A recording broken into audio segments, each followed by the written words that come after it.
real quick, who here remembers what it was we talked about last week? Remember there was a tower somewhere in there? The tower. One of you, either one. It's a tower that they were that Noah's family, Noah's family was trying to build, but then His descendants, But then God made them all speak different languages, so they wouldn't know what to do. Right. So they And he confused their languages because they were trying to build this tower to replace him. And what was the tower called? Babel. Babel. Remember, as in babbling? Yeah. Babel. But they never got finished. I think you're thinking more gobble gobble. Alright, so it's been a long time since the Tower of Babel incident. People have spread all over the world, but now God's got a plan in mind how he can try to fix the brokenness in the world. Because you got to admit, even there was some brokenness when God had to split people up, and that just kind of spread as they spread throughout the world. So God's trying to create a rescue plan here of how he can bring people back to him, back to how things were in the Garden of Eden. So first thing he needs, though, is he needs someone to work through to enact this plan. And he has someone very special in mind. Anyone know what his name is? Noah. Close. He's one of Noah's descendants. Noah's friend. David. No, David. That's further along in the story. We're not quite there yet. Jesus. That's further along yet. Ultimately, that's his, but we're not quite to that point in the story just yet. Name begins with an A. Axel. Aaron. Close, but Axel. his name is Abram. Abram. So now, Abram's got a bit of a problem, you see. He needs a son. Right. I mean, he lives in a culture where if you don't have a son to pass your family name and line down by, it's not very well looked upon. Not to mention, it's kind of ironic, because you know what Abram actually means? What? It means father. So a guy named Father with Doesn't no really have a kids. son. That's weird. Yeah. So his name Well- shouldn't be father. Well, Abram's story actually begins with his own father, a guy named Terah. Why? Yeah. Why is it his name? Abraham. We'll get to that later. So, Terah is what we refer to as a merchant prince. Do you guys know what that means? No. Mm-hmm. Did anybody call him Abraham? That's later in the story. Yeah, this early on, he would eventually come to be known as Abraham. God would change his name, but at this point in the story, his name is just Abram. No. Wait, is that Wrong one. Lincoln was actually named after this guy. Wait, really? After this? Mm-hmm. But anyways, like I said, right now his name is just Abram. So that's what we're going to be referring to him as until later in the story. So Abram's father, like I said, is a merchant prince. Do you guys know what that means? Probably the closest thing we would have to a merchant prince nowadays would be a businessman. We're not just talking any kind of businessman. We're talking like a CEO, the top guy at a company. Yes, Alex? Like a salesman? We're talking a few levels up. I mean, this is the guy who runs the entire company, all the stores all over a country A kind of deal. manager? A president? Yeah, company president. That's a good idea. President So that's essentially what Terah is. Kind of the main difference between the nowadays version and what things were like back then. Merchant princes didn't just stay in one place. They would usually travel throughout a given region, collecting things from one area to go and sell and trade them in another, and so on and so forth, usually in kind of a big circle.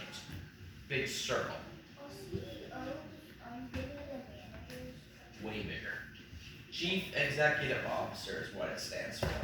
You're usually not going to find anyone more important in a given company. So yeah, Terra is essentially an ancient version of one of those. Now, like I said, merchant princes, they usually stick to one particular area, traveling around to get the goods they need from one area to sell in another. But if they hear that the pickings are better in another area, then chances are they will up their entire household and move to this area so that they can get better deals and such. Now Terra and his family, they live in a place called Ur. U-R. Ur. Yeah, that's where they're from, that's what they've been living. But then Terra hears about a land way to the west called Canaan. Canaan. Yeah, Canaan. And this is one prime piece of real estate here. I mean, it has 3 major kingdoms in any direction. It's got the Egyptians to the south, the Mesopotamians to the east, and a group called the Hittites to the north. These are the major powers of the ancient world. There is no greater kingdoms in the earth at this time. And the land of Canaan is squarely between all 3. You set up shop there as a merchant prince, you'll get goods coming from all over the world that you can then trade for and ship out to other places. And to top it all off, on the western part of Canaan is the Mediterranean Sea. So if you have any interest in boat shipping, like I said, this is prime real estate. So Terra decides, hey, I'm getting there while the getting is good. So he and his whole family start heading in the direction of Canaan, and then they stop about halfway. They come to a city called Haran. Well, Haran's another pretty important city at the time. And Terra decides, hey, business is pretty good here. It's a whole long way to get to Canaan from here. Why don't we just go ahead and settle down here? This is good enough. But that creates a slight hiccup in God's plan. Remember how good of a land I told you Canaan is? I mean, if you want something to spread from all over the world from somewhere, this is the place to do it from. Not only can goods travel, but ideas can travel. So if God wants to let all the people of the world know about Him and how He wants them to live, ideally you do it from a place where sooner or later people are going to travel through, right? And God's plan is to use Abram to help spread His word like that. But if Abram is in Haran, how exactly does that's a bit of a problem for God's plan, right? Yeah. So what do you think God does? He makes him along. God goes to Abram and tells him, I will give you a son. not quite yet. I will give you a son if you do something for me. Not quite. God says to Abram, leave everything that you know, leave Haran, take your family, and go to a place where I will show you. We're not quite there yet, so let's just settle down, okay? So God says, leave everything you know and go to a place where I will show you. And I will bless you if you do. Now, notice that God does not actually tell Abram where He's taking him. He just says, go to the place I will show you. So what do you think Abram does? Go somewhere. He doesn't go to the place. Well, he does go to it. How about you, Bailey? What do you think? I think that he does what God says. Abram goes home that night, tells his wife Sarai of what God has told them, and then they pack up everything they own. Them and all of their servants. And they take their nephew Lot with them too. That's Abram's nephew. Like I said, Abram didn't have a son. So So- he used Lot as his son. That was kind of the idea. Lot was seen as the guy that would take Abram's place someday. So this family leaves Haran and they follow God. And eventually God leads them to Canaan. Now when they get to Canaan, God again comes to Abram, and this is where God makes more specific promises to Abram. Specifically, he promises Abram 3 things. 1, you will be the father of a mighty nation. So not only is God promising Abram that he will have kids, he's telling Abram he's going to have so many kids that there's going to be that they'll make up a whole country in the future. He's going to have that many descendants, that big of a family. 2, I am going to give you this land.